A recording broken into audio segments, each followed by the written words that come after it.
Because she has less gravity and faster air strafing than most of the cast, Celeste hardly needs to walk like most of the low-class acts in the Cursed Apple.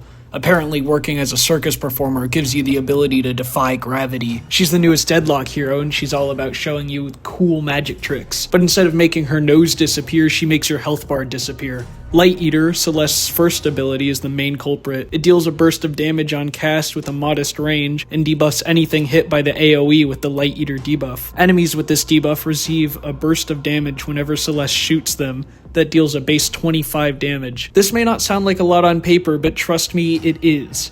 She also gains Spirit Lifesteal against enemies under the debuff, similar to how Spirit Shredder's Spirit Lifesteal works. Coupling this ability with Surge of Power or Arcane Surge is extremely deadly. Thanks to Celeste's gun, you hardly have to aim at all.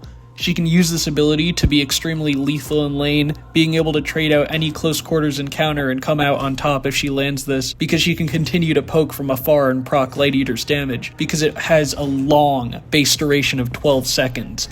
Its base cooldown is 20 seconds. In theory, that's only 8 seconds of downtime. Now, Light Eater is busted, but don't let that make you think that Celeste's second ability, Dazzling Trick, isn't powerful. In fact, I'd say it's relatively as unreasonably powerful as Light Eater is. Dazzling Trick gives you a barrier comparable to Warden or Page's barrier that also increases your move speed, again, like Warden. However, what's different about Dazzling Trick is that if it breaks, you deal damage to enemies in a moderate radius around you and silences them. This is so powerful because you can use this to freely place your Light Eater debuff on enemies and hardly take any damage for it, as well as punish enemies for not knowing the counterplay. That is simply not shooting her, because not popping her barrier is actually rather detrimental to her. She kind of relies on it bursting to stay on top of you for a couple more seconds without you having abilities. These two abilities make Celeste an extremely oppressive spirit nuke if she knows what she's doing. She really wants to stay on top of enemies with her Spirit Lifesteal and all 3 stamina items. She is a bit floatier than the rest of the cast and has faster air strafing, so Celeste is able to traverse the map much faster than most heroes in the game. For this reason, she's also really good at running the urn, and because the patch at the time of writing has instant urn captures, Celeste wants to prioritize doing this as much as possible as often as she can.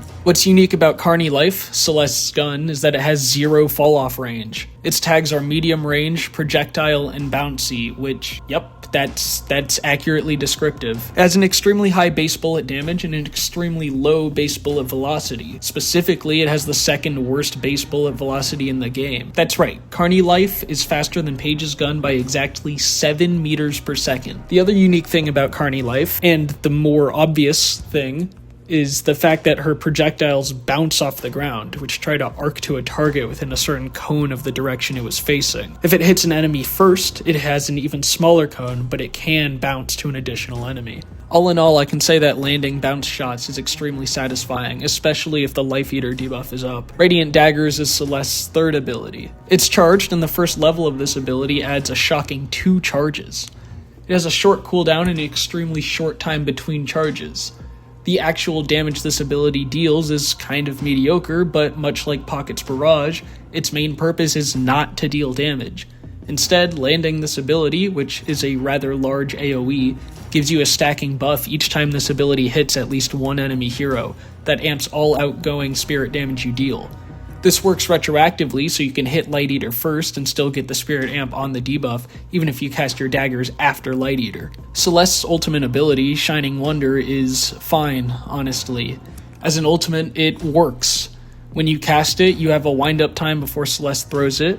It has a pretty short radius, so make sure you're on target, but don't worry if you miss, you only have half the cooldown if you do. If you land the first hit, it'll bounce to any nearby enemies, including troopers, but not objectives, dealing damage and continuing to bounce, up to 8 times, or 18 at level 3. I can't say for certain exactly how powerful this is, since currently people don't seem to know that you can straight up just kidnap the ball if it bounces to you first, making Shining Wonder pretty easy to trivialize. I know that in a big team fight this is harder to do, to simply back off once it hits you, but I'd rather have one player missing for 3 seconds than the entire team get hit 3 times each by this bouncing beach ball. Something else to note is that if Dazzling Trick is at level level 3, the bouncing ball can also bounce off of you if you're playing Celeste. It, of course, won't deal damage to you because it's your ultimate, but it makes you a lot better at 1v1s. And that was basically my first impression of Celeste. She's a lot of fun. As I said before, I typically prefer spirit heroes, so she is up my alley.